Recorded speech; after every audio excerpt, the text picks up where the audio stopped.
She was America's sweetheart, the golden voice behind Who's Sorry Now and Lipstick on Your Collar.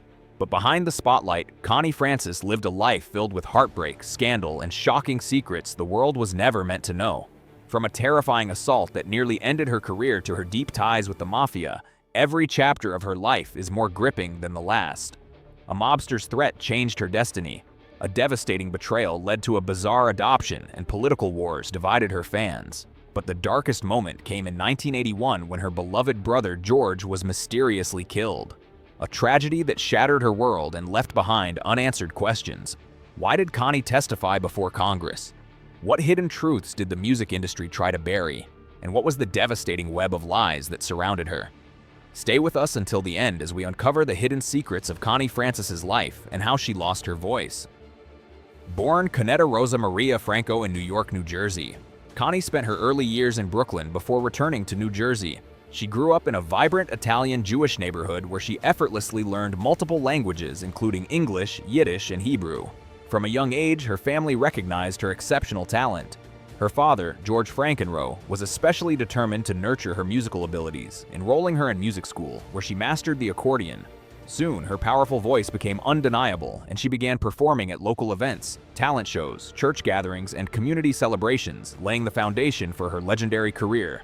At the time, Connie was unaware of the extraordinary yet difficult path ahead. After facing early career setbacks, she reluctantly recorded Who's Sorry Now, a song she disliked but that her father insisted on. Initially, the song flopped, but everything changed when it was featured on a popular TV show in 1958. The track became a massive hit, selling over 1 million copies and launching her into stardom. With this success, she abandoned her dreams of medical school and fully embraced her destiny as a music icon. As her fame grew, she met Bobby Darin, another rising star. Their creative partnership quickly turned into a passionate but tumultuous romance. Though they never officially dated, their deep connection was obvious to everyone except Connie's strict father, who fiercely opposed the relationship.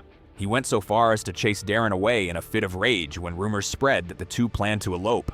Despite her love for Darin, Connie ultimately chose loyalty to her father, leaving her heartbroken.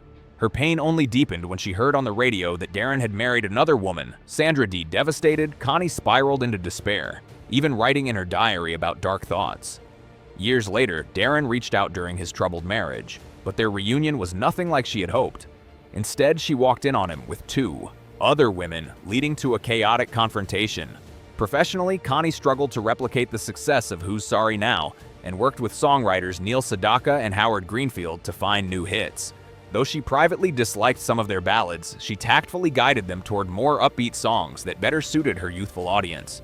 Despite the challenges, Connie's resilience and talent kept her in the spotlight, even as her personal life remained tumultuous.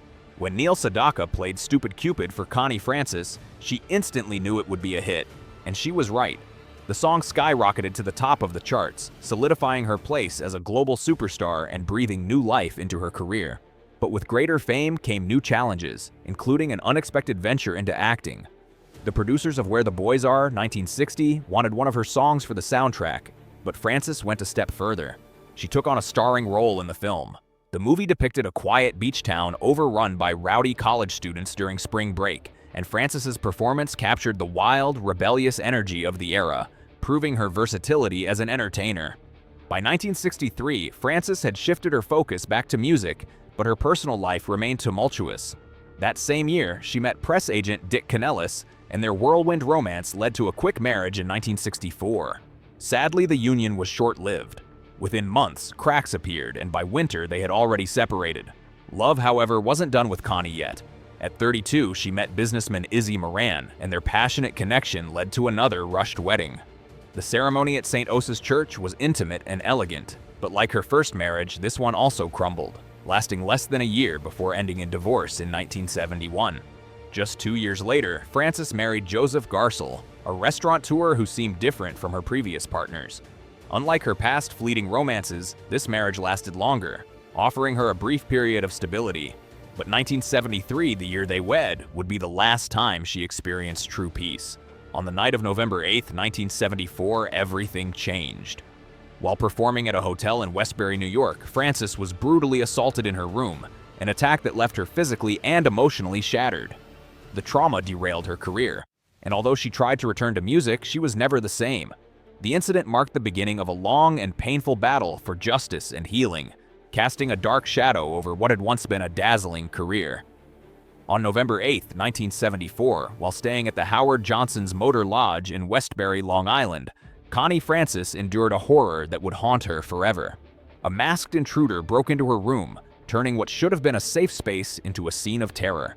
What began as a robbery quickly spiraled into a vicious assault, leaving her battered, traumatized, and tied to a chair by the time help arrived. The attack didn't just steal her sense of security, it robbed her of her joy, her confidence, and nearly her life. In later interviews, Francis revealed the chilling details of that night.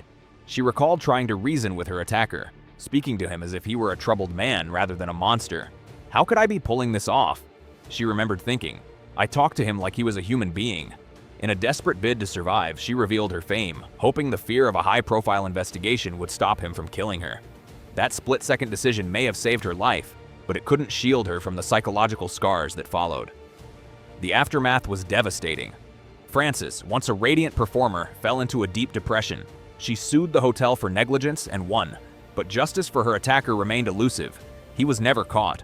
Worse, the people she depended on for support failed her. Her father, who had once controlled every aspect of her career, coldly told her she was damaged goods. Her husband, Joseph Garcilli, initially stood by her, but as weeks turned into months with no improvement, he walked away.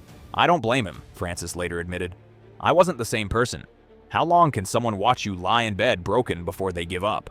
The assault reshaped her entirely. The woman who once commanded stages now feared leaving her house. She spent days bedridden, drowning in guilt and shame, feelings amplified by her strict Catholic upbringing. Italian families don't talk about trauma. We bury it, she said. Her marriage crumbled, her career stalled, and her spirit fractured.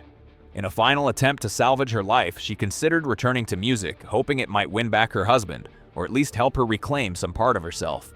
But the road to healing would be long, and darker trials still lay ahead. Francis's story is a harrowing reminder of how violence can strip away even the brightest star's light, and how the world often fails survivors when they need compassion the most. Connie Francis clung to a fragile hope. Maybe if he sees me with a microphone again, he'll love me. She believed that returning to the stage could heal both her shattered marriage and her broken spirit. But fate had other plans. As she prepared for her comeback, she faced every singer's worst nightmare. Her voice was gone. The instrument that had defined her life, brought her fame, and given her strength had abandoned her. The cruel irony wasn't lost on her. The very thing she had hoped would save her had slipped through her fingers, leaving her more lost than ever. Desperate, she underwent multiple nasal surgeries, yet none restored her full vocal range. I lost my mind already, and now I've lost my voice, as she confessed, the despair in her words echoing the depth of her devastation. Determined to hide her struggle, she kept it a secret, even from close friends like Frank Sinatra. But her silence backfired. When Sinatra, unaware of her condition, asked her to sing Mama as a tribute to his late mother, Dolly, Francis refused, later calling it the hardest thing I've ever had to do. The emotional weight of disappointing him while hiding her truth only deepened her isolation. By 1978, after years of darkness, her voice began to return. She threw herself into music with renewed passion, experimenting with disco and recording in multiple languages, Italian, Spanish, even Japanese. Her comeback was more than professional, it was personal. She performed on American Bandstand's 30th anniversary special, standing strong in the same town where she had once been attacked. It was a triumphant moment, proof that she could still rise. But unresolved trauma has a way of resurfacing. The 1980s brought new struggles. Depression was so severe she underwent shock therapy. In 1984, overwhelmed by pain, she attempted suicide, slipping into a coma for days. Miraculously, she survived, but the ordeal forced her to confront the wound she'd buried for too long. Even Hollywood couldn't do her story justice.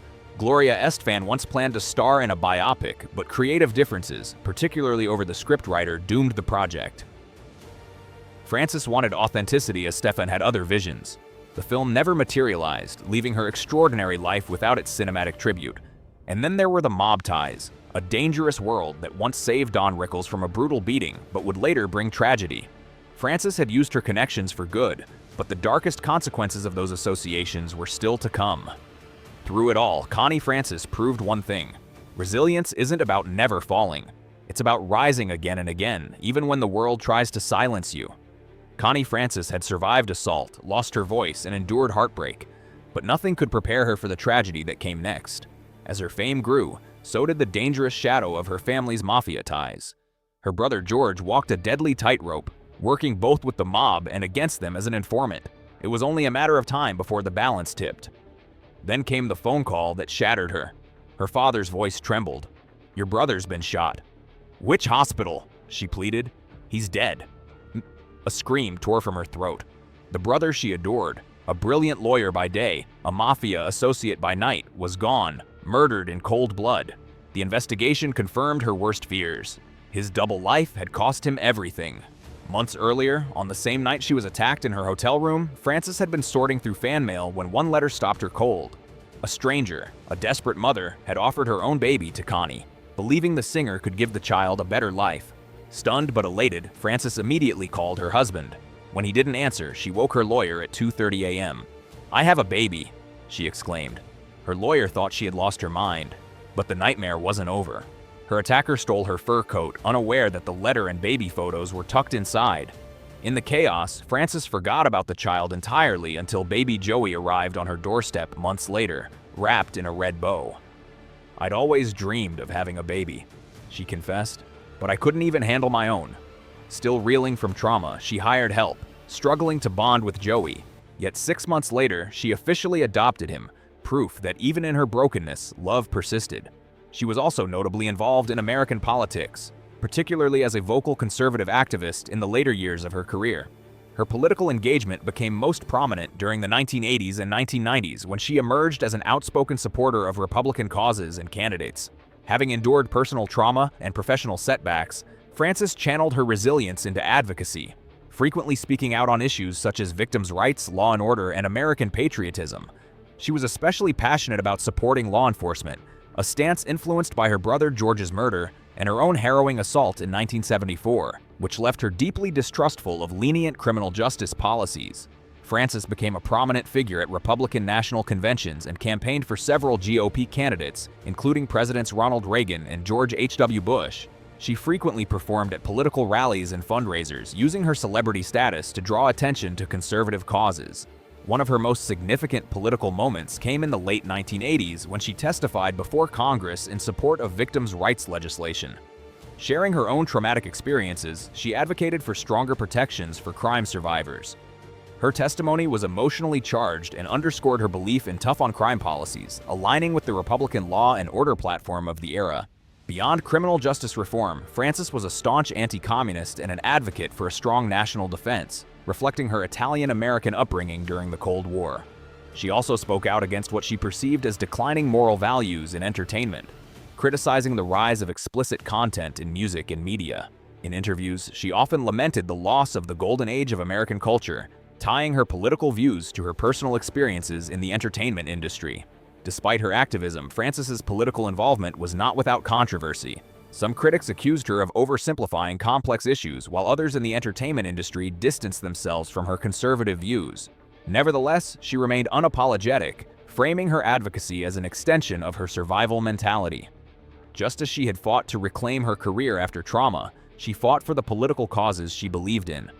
In her later years, Francis scaled back her public political activities, but remained a symbol of the intersection between Hollywood and conservative politics. Her journey from pop icon to political advocate demonstrated how personal struggles could shape ideological convictions, making her a unique figure in both entertainment and American political history. While her music remains her primary legacy, her foray into politics revealed a fiercely determined woman who refused to stay silent.